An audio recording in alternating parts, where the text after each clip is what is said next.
예, 소득세법 1장 한번 보도록 하시죠. 1장 총론이 나오네요. 제1절 총칙. 우리나라 소득세의 특징이 무엇인가에 대해서 쭉 서술되어 있는데, 소득세라는 거는 일단 기본적으로 뭐라 그랬죠? 소득에 대한 세금이라고 했지 않습니까? 소득에 대한 세금. 자, 우리 민법적으로는 인격체가 두 가지가 있는데, 자연인이 있고요. 그리고 법에 의해서 인격이 부여된 법인이 있고요. 자연인이 내는 소득에 대한 세금을 개인 소득세라고 부른다 그랬고요. 법인이 내는 소득에 대한 세금을 법인 소득세라고 부른다 그랬는데, 일반적으로 이걸 다 말하기, 풀네임으로 말하기 좀 기니까 개인자를 생략을 하고 얘는 소득세라고 부르고요. 그리고 여기서는 소득자를 생략하고 법인세라고 부른다고 말씀드렸습니다. 그러니까 자연인이 내는 소득에 대한 세금은 소득세가 되는 거고, 법인이 내는 소득에 대한 세금은 법인세가 되는 겁니다. 우리는 지금 이거에 대해서 배우고 있는 겁니다.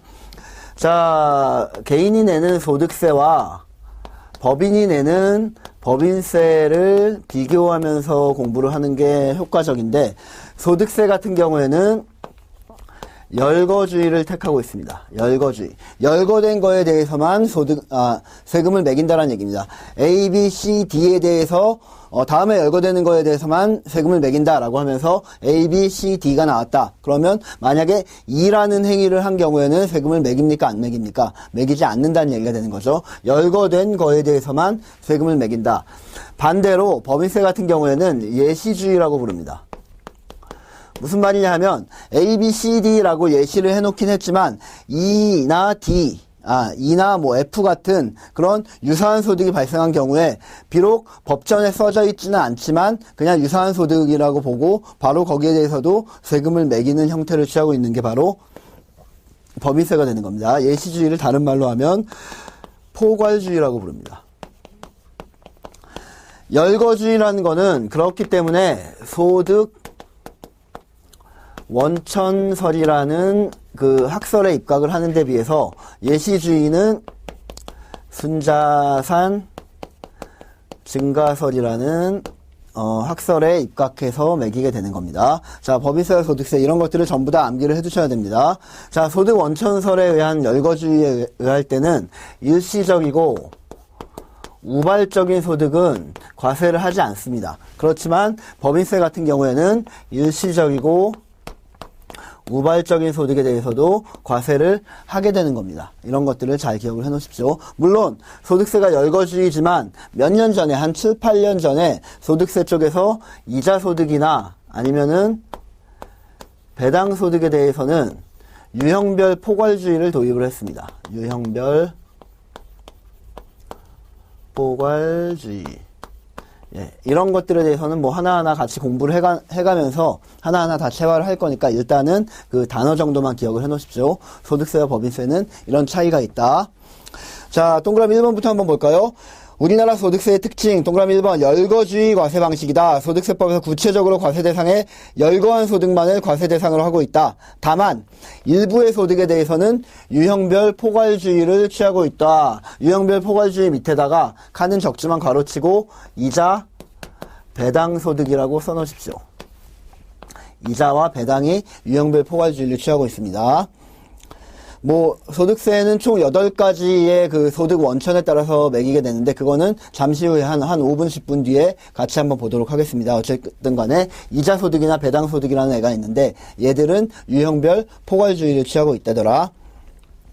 2번, 신고납부제도를 취하고 있다. 이거는 제가 여기서 따로 설명드리지 않았는데 국기법 시간에도 열심히 설명드린 바 있죠. 우리나라 조세는 크게 두 가지로 분류를 하면 신고납부 방식의 조세가 있고 부가과세 방식의 조세가 있는데 신고납부 방식의 조세는 누가 확정을 한다고요? 납세자가 확정하는 방식이고 굉장히 민주적인 제도인데 부가과세제도의 방식은 과세관청이 확정을 하기 때문에 조금 더 비민주적인 제도다. 부가과세 방식의 그 세목은 딱 3가지만 외워두면 된다. 상속세나 증여세 혹은 종합부동산세. 그거 이외에 모든 세금은 무슨 방식이라고요? 신고납부 방식의 세금을 취하고 있다. 그 방식을 취하고 있다. 그렇기 때문에 당연히 우리 소득세 같은 경우도 신고납부 제도를 취하고 있다는 얘기가 되는 거죠.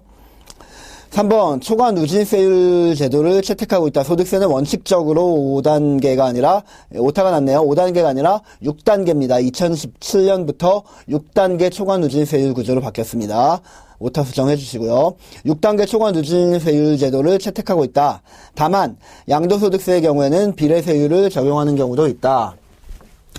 저도 지금 제가 우리 시험 관련한 책은 쓰지 않았지만 공무원 관련한 세법책을 지금 열심히 개정을 하고 있는 중인데, 열심히 뭐 강의 끝나면 또 가서 또 막 타자 치면서 개정을 해야 됩니다. 이렇게 작년까지만 해도 2016년까지만 해도 5단계였다가 6단계로 바뀐 경우는 그 세법책이 제 책만 해도 한 900 몇십 페이지가 되는데 거기에 5단계라고 쓴 것들을 전부 다 6단계로 고쳐야 되거든요. 그러면 큰 부분만 고치는 것뿐만이 아니라 이렇게 짜잘한 부분에 있는 것도 전부 다 고쳐야 되고 문제에 있는 것도 전부 다 문제도 수정해야 되는 굉장히 방대하고 섬세한 작업이 필요하기 때문에 우리 저자 같은 경우도 큰 부분에 있는 거는 분명 우선적으로 다 고치셨을 겁니다. 그런데 이렇게 짜잘한 부분, 예상치 않은 부분에 있는 부분들은 미처 고치지 못하고 이렇게 누락되는 경우도 있으니까 뭐 저자에 대한 애교를 좀 받아주시기 바라겠습니다.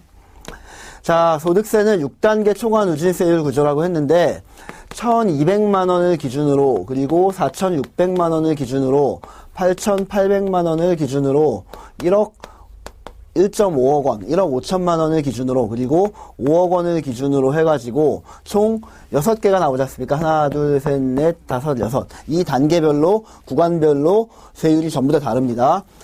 1억 2천만 원, 빵원부터 1억 2천만 원까지는 6%, 그리고 그 다음에는 15%, 그 다음 구간에는 24%의 세율을 취하고 있고, 또 그 다음 구간에는 35%의 세율, 그 다음은 38%의 세율, 그리고 마지막 5억 원 이상인 경우에는 최고 세율인 40%의 세율을 구조를 취하고 있습니다. 이렇게 6단계 초과 누진세율 구조를 가지고 있는 게 우리 소득세법이다 라는 걸 기억을 해 놓으시면 되겠습니다.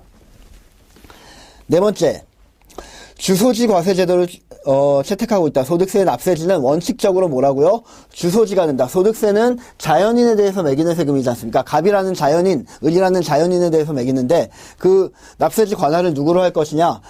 종로세무서장이 관할권자가 되느냐, 아니면 강남 서초세무서장이 관할권자가 되느냐, 그걸 판단할 때는 갑이라는 자가 어디에 주소지를 두고 있느냐에 따라서 달라지는 거죠. 종로구에 주소지를 두고 있으면 종로세무서장이 관할권자가 되는 거고, 그리고 종로세무서가 납세지가 되는 거고, 그리고 강남구에 주소지를 두고 있다면 강남세무서장이 납세지가 되는 거고, 이렇게 달라지는 겁니다.